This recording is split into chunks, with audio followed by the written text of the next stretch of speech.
Hey, what's up guys? Welcome to another Battlefield 3 commentary. In this one we're going to be talking about the future of Battlefield 3 and Battlefield itself. So, a lot of you guys know that Battlefield 3 Endgame is the 5th and final DLC coming out for Battlefield 3. You had Back to Karkan, you had Close Quarters, you had Armored Kill, you had Aftermath, and then we're going to get Endgame this coming March. And a lot of people are wondering what's going to be after that for Battlefield 3. Is that like, is that it for Battlefield 3's lifeline? Well, you're still going to have premium events like double XP, and I believe they have some other stuff on the schedule as well.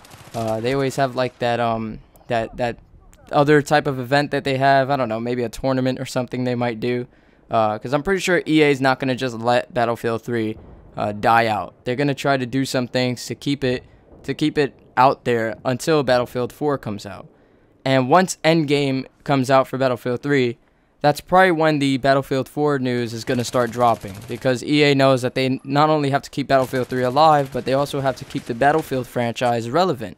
Otherwise, it's going to, it's going to turn into that thing where it's like, oh, remember Battlefield? They don't want that to happen.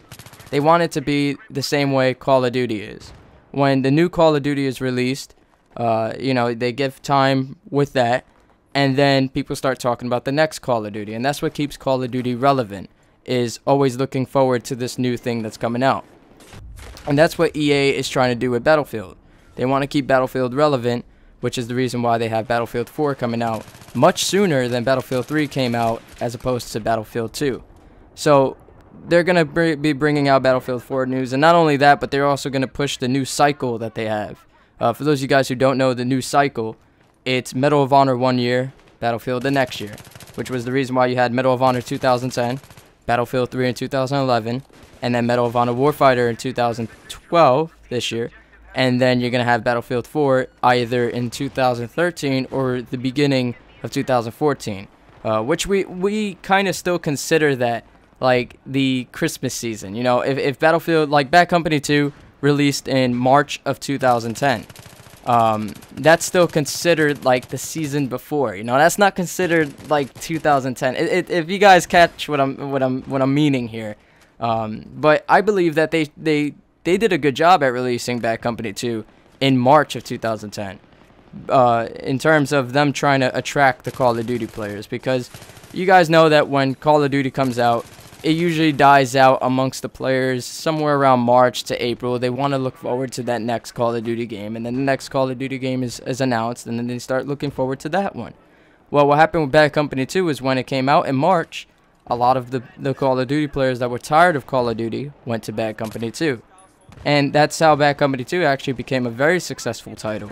I believe it sold anywhere between 8 to 10 million, and hopefully EA will be doing the same thing with Battlefield 4 in terms of, the release date, because they're going to have the Battlefield 4 beta coming out in fall of 2013, which was what was said with the Medal of Honor Warfighter game, that if you purchase this now, you'll be getting the beta in fall of 2013. So, if the beta is coming out in fall of 2013, Battlefield 4 might actually come out in fall of 2013 or March of 2014.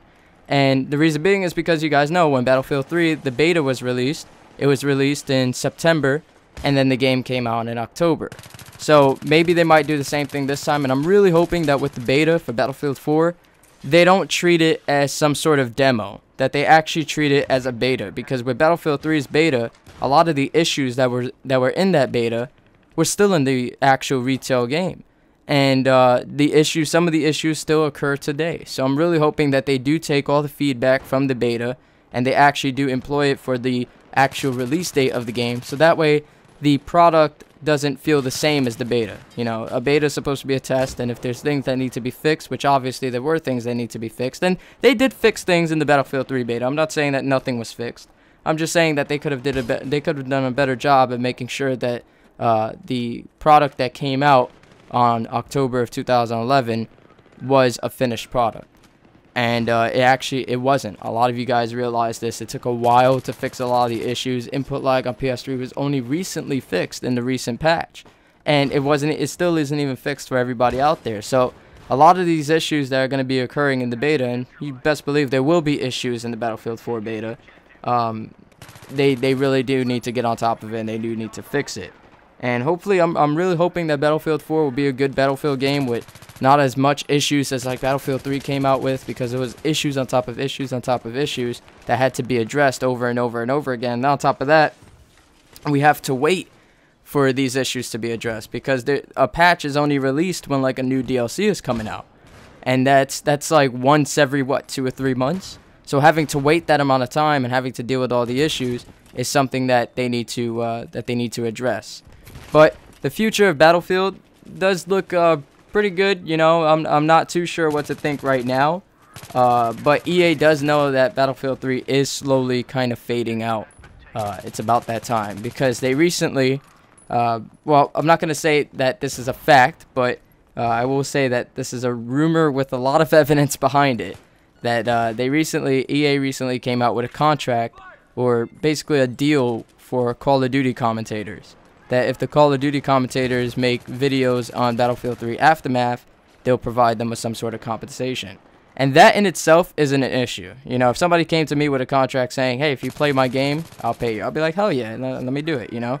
But the thing about it is the timing. I think this would have been much better if the timing was much earlier. But the timing right now is just laughable. It's just showing that they're trying to keep their game relevant, and they're getting a little bit desperate. So hopefully EA will, you know, get their shit back on track, and hopefully Battlefield 4 will be a great game. As for the future of Battlefield 3, we still have some double XP events to look forward to, and we're going to have to look forward to Battlefield 4 news as well once Endgame comes out. And I hope you guys enjoyed this commentary, and let me know what you think about the future of Battlefield 3 and the future of Battlefield franchise itself. Does the future look bright, or does the future look just pretty dull or boring, or does it look terrible? Let me know in the comment section below, and if you guys enjoyed this video, enjoyed the commentary, found it enjoyable and whatnot, just click that like button, favorite this video, subscribe to my channel for more Battlefield content in the future, as well as news on Battlefield 4 and Endgame itself when the news does drop. So, till next time, peace!